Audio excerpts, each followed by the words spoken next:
For the estimated 170 million migrant workers in the world at any one time, borrowing money to pay recruitment costs to secure employment in a foreign job exposes them to risks of debt bondage and other exploitation. Workers from India going to jobs in Gulf Cooperation Council and Middle East countries such as Saudi Arabia, Qatar, or Israel are especially vulnerable to this type of exploitation. Volunteers taking a leadership role in affected communities in Uttar Pradesh, India, are providing crucial safe migration guidance to workers facing risks while seeking a foreign job. The state of Uttar Pradesh sends the highest number of Indian migrant workers to foreign jobs. This video documents the experiences of people involved in implementing a project called FACT, aimed at building evidence-driven, community-based responses to exploitation of migrant workers.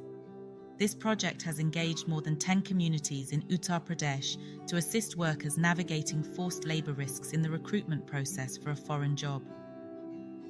With more accurate information about recruitment-related costs and potential risks of wage deception or contract substitution, Indian migrant workers are making more informed labour migration decisions.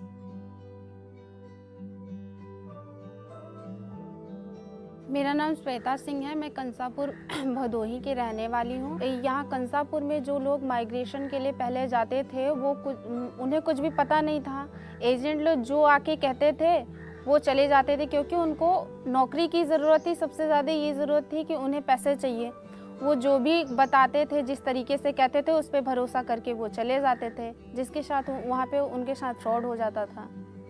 और वो मतलब यहाँ पे हम अगर किसी काम करने के लिए जा रहे हैं तो वो वर्क वीज़ा होना चाहिए, लेकिन उन्हें ज़रूरत थी और उन्हें जानकारी नहीं थी। उसकी वजह से उन्हें टूरिस्ट वीज़ा पे लेके चले जाते थे।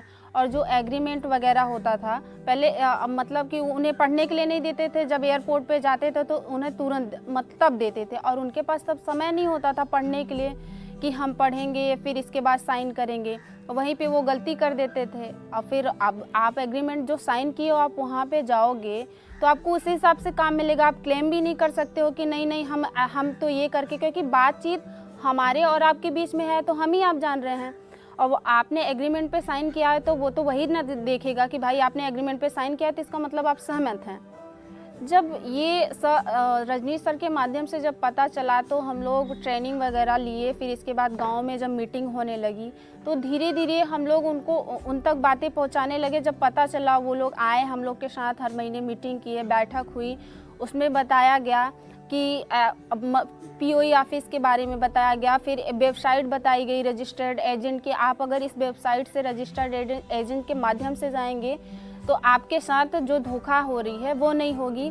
इसके बाद हमारे बुक भी था और फिर एक ऐप भी था, वो सारे लोगों को बताया गया। वो अपने फ़ोन में इंस्टॉल किया और उसमें ऑडियो भी था, जैसे कि जो पढ़ लेते हैं तो वो हिंदी था पढ़ लेते, और ऑडियो भी था, वो उसको सुन के अपनी सारी समस्याओं का जो भी प्रॉब्लम था वो उससे हल निकाल पाए इसी से। और फिर इसके बाद हम लोग का जो मीटिंग होता था, हम लोग हर महीने जाते थे। उन्हें समस्याएं जो होती थी हम लोग से खुद से पूछते थे कि हाँ इसका क्या सलूशन हो सकता है, तो उन लोग को ऐसे बताया जाता था, तो फिर वो उस हिसाब से जाते थे।